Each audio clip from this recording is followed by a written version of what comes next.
Hello bachcho, let's read the question. Question says that the abscissas of point P and Q on the curve y is equal to e to the power x plus e to the power minus x such that tangent at P and Q makes angle 60 degree with the x-axis r. Option A ln root 3 plus root 7 upon 7 and ln root 3 plus root 5 upon 2.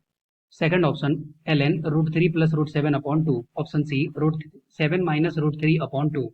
Option D plus minus ln root 3 plus root 7 upon 2. Discuss करते हैं। तो यहाँ पे इस question को करने के लिए की कॉन्सेप्ट क्या हो जाएगा, क्वेश्चन का की कॉन्सेप्ट क्या हो जाएगा, हमें क्या निकालना है, हमें निकालना पड़ेगा इसके लिए स्लोप। और स्लोप का वैल्यू क्या एम से डिनोट करते हैं, जिसका वैल्यू क्या होता है, ये होता है D Y by D X. Okay, अब यहाँ से D Y by D X करके इक्वेशन ऑफ द टेंजेंट लिखेंगे और यहाँ से टेंजेंट ऑफ लिखने के बाद एक्स कोऑर्डिनेट को हमको फाइंड करना है। तो जस्ट अगर इसके लिए इस तरह से अगर सॉल्व करें तो यहाँ पे जो इक्वेशन दिया है इसको अगर हम लोग लिखते हैं तो ये क्या दिया है, ये दिया है y is equal to E to the power X plus E to the power minus X. Okay, अब यहाँ से क्या करेंगे, इसका डिफ्रेंसिएशन करेंगे तो यहाँ से आ जाएगा D Y by D X, D Y by D X X के रिस्पेक्ट में करेंगे तो ये E to the power X का differentiation E to the power X plus ये हो जाएगा E to the power minus X और ई माइनस एक्स का differentiation -1। Then finally D Y by D X का वैल्यू क्या हो गया, finally D Y by D X का वैल्यू हो गया E to the power X minus E to the power minus X. ये आ गया मेरा D Y by D X का वैल्यू। अब मान लेते हैं कि अगर उस कर्व पे एक कर्व है जिसपे कि दो पॉइंट है मान लेते हैं, और वहां पे क्या है, एक पी पॉइंट है जिसका कोऑर्डिनेट x1 कॉमा y1 है और यहाँ पे x2 कॉमा y2 है। ओके, अब यहाँ पे अगर ये p है तो ये पॉइंट अगर q दिया हुआ है क्वेश्चन में, तो अब यहाँ से क्या करेंगे, अब यहाँ से हम लोग इसका स्लोप लिखेंगे तो ये वैल्यू क्या हो गया, ये वैल्यू हो गया m1 इज इक्वल टू क्या आया है, ये आया है E to the power X minus E to the power minus X. ये वैल्यू हो गया।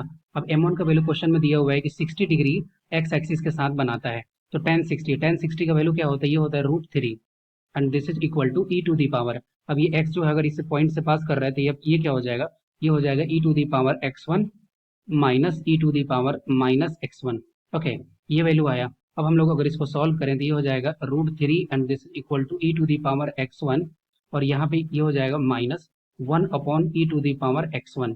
ओके, तो ये हो गया √3 E to the power x1 and this is equal to 2 into sorry E to the power, ये E to the power 2x1 हो जाएगा और यहाँ पे हो गया -1। ओके, ये इक्वेशन आ गया। अब हम लोग यहाँ पे क्या करेंगे, इसको हम लोग लिख सकते हैं, अगर इसको फ्रेश अगर लिखें तो ये क्या हो जाएगा, ये हो जाएगा E to the power 2x1 minus √3 E to the power x1 और यहाँ पे क्या है, यहाँ पे है -1 and this is equal to 0। अब इसको क्या करते हैं, इसको स्क्वायर के फॉर्मेट में कन्वर्ट करेंगे। तो स्क्वायर के फॉर्मेट में कन्वर्ट करेंगे तो ये हो जाएगा E to the power x1 to the whole square. Okay, ये वैल्यू हो गया। अब यहाँ से क्या लिख सकते हैं, इसको लिख सकते हैं -2 इंटू √3 और यहाँ पे ई टू दी पावर x1 और इंटू क्या हो गया, इंटू हो गया 1। तो यहाँ पे एक्स्ट्रा टर्म कितना लिखे हैं, यहाँ पे एक्स्ट्रा टर्म लिखे हैं सिर्फ 2, तो इसको एडजस्ट करने के लिए क्या कर देंगे, डिवाइड। देन हम लोग क्या लिख सकते हैं, यहाँ से 2a इंटू बी, तो ये क्या हो गया, ये हो गया √3/2। ये एक्स्ट्रा टर्म है, इसका हो जाएगा स्क्वायर और इसको एडजस्ट करने के लिए लिखना पड़ेगा √3/2 टू द होल स्क्वायर और ये -1 and this is equal to 0। अब यहाँ से हम लोग क्या लिख सकते हैं, E to the power x1 minus √3/2 to the whole square और इसको सॉल्व करेंगे तो ये क्या हो जाएगा, ये हो जाएगा 3/4 और माइनस में है -1, तो ये वैल्यू क्या हो जाएगा, यहाँ पे फाइनली आ जाएगा 7/4। ओके, तो ई टू दी पावर x1 का वैल्यू क्या आ गया, E to the power x1 का वैल्यू आ जाएगा, ये अगर स्क्वायर इस साइड अगर लेके जाएंगे तो ये रूट में जाएगा, तो ये रूट में क्या हो जाएगा, ये हो जाएगा √7/2 और ये प्लस में हो गया, क्या प्लस में हो गया √3/2। ओके, ये वैल्यू आया और यहाँ पे क्या हो गया, यहाँ पे एक्चुअली में क्या है कि ये प्लस माइनस है, तो यहाँ से हमें x1 का वैल्यू चाहिए। तो x1 का वैल्यू क्या लिख सकते हैं, x1 is equal to log, ये हो जाएगा लॉग और यहाँ पे हो गया √7 अपॉन 2 प्लस √3/2। यहाँ पे नेगेटिव साइन इसलिए नहीं ले सकते हैं कि लॉग के अंदर नेगेटिव डिफाइन नहीं होता, ये सिर्फ पॉजिटिव टर्म हो गया, ये हो गया x1। सिमिलरली हम लोग x2 निकाल सकते हैं, क्या ये भी हो जाएगा ln √7/2 प्लस √3/2।